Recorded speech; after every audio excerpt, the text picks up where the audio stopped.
cameras in your face and you better answer to the British public while you've allowed young girls to be gang raped up and down our country.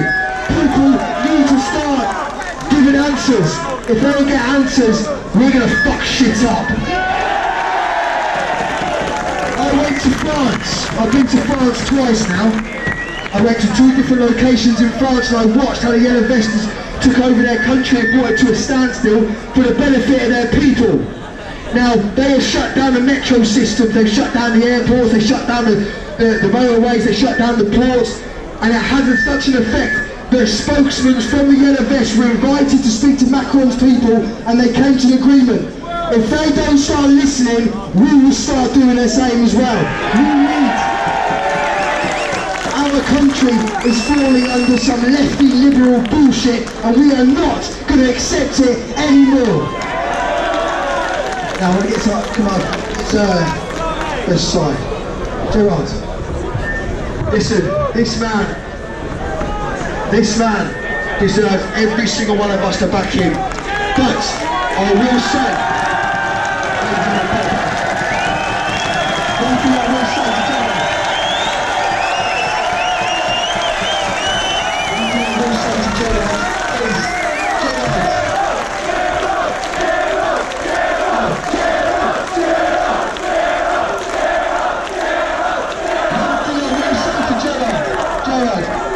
British public needs your help. If we can get you back in UKIP, if that doesn't work, we want you to be the leader of the new umbrella. If he accepts it, that means that all political parties, all the small ones, come together under one umbrella. We fight as one. Ladies and gentlemen, Gerard Button. Thank you, Daniel. Excuse me, I've got a terrible cold. I've had hardly any sleep for the last couple of nights. No, I'm fine, thank you. So I'm going to be brief. And what I would say is this. Can you hear me? I'm going to be brief. Whatever comes out of the court today, you must all stay calm. Because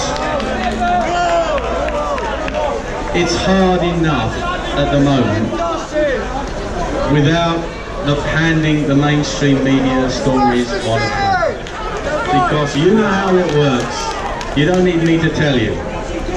What the mainstream media report, Tommy Robinson found guilty, Tommy Robinson a criminal, thugs outside Court Riot. Don't give it to them on a plate. No need to help them. Now, what we all were here last week, and I've said to the media outlets that I do talk to, I keep thinking I can't be surprised by anything that happens, and then they go and surprise me. We all know that the judge in the Old Bailey months ago kicked this up to the Attorney General because he knew there was no case to answer. It was obvious. I was sat in the court and I'd read the submission that he'd read, and it took 15 minutes for him to say, this is a hot potato I don't need. This is a political decision, it isn't a legal one. The Attorney General can deal with it. And the Attorney General is the government's lawyer. This decision to then come back with more trumped up charges was a political decision. And I have to say that I believe that the verdict was a political verdict. Now, I still believe in the British legal system. I still believe that most of it operates fairly, but anything is subject to influence from a political quarter, especially when the lawyer directing the case is the government's lawyer. So I don't believe that it was a fair hearing, I don't believe that it was a fair verdict. That's my opinion. I've got to be careful or I might be in contempt of court, mightn't I? But what I would say there, if they had any sense today, common sense, what would they do? They've got what they want, which is another political conviction, and what they would say if they were sensible was, tell you what, we'll sentence him to a couple of months and then we'll say, well, time already served, so he doesn't have to go back to prison. But if they decide to send him back to prison today, we know that it is malicious. And if they send him to one of the prisons in this country, which is controlled by Muslim gangs then we know that it isn't only malicious, but that they intend to either see him broken psychologically, attacked or murdered. I can't believe that I'm actually standing up here on a platform, public platform, in my own country that I love, the traditions and history that I love, knowing that we have sunk to this low point. And why have we sunk to it? It's because our political system a long time ago sold out and betrayed this country to rule from a foreign power, the European Union. And they have sold out and betrayed their own people by submitting to fundamentalist, literalist Islam.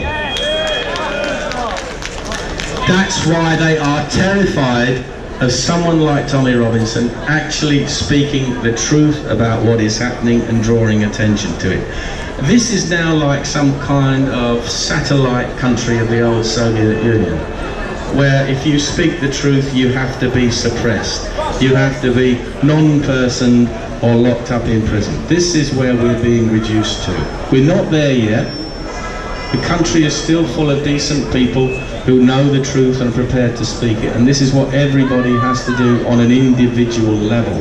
And we all know that there can be penalties for that. We all know that speaking the truth can have an effect on your job prospects, on your business prospects, on your personal life. But everybody has to do it, but they have to do it in a calm and sensible manner.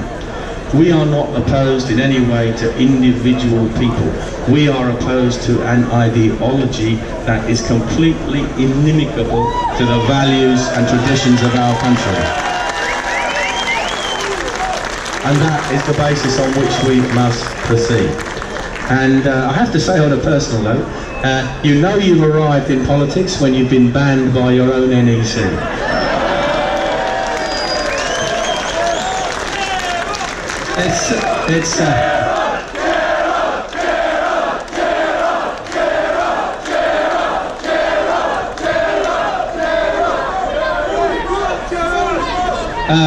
I was looking forward to a peaceful retirement, and I'm not giving up hope on that, I'll tell you now. But let's see what happens. Let's see what happens. And the main thing today, as I say, let's see what verdict comes out, whatever the verdict is. If he's not put in prison, we could all celebrate. If he is put in prison, stay calm, stay reasonable, don't react, because this is a long-term game. And I'm sure that his lawyers will be appealing, and we're going to see lots and lots of support for him up and down the country, despite the lies and the the propaganda campaign of the mainstream media. And politicians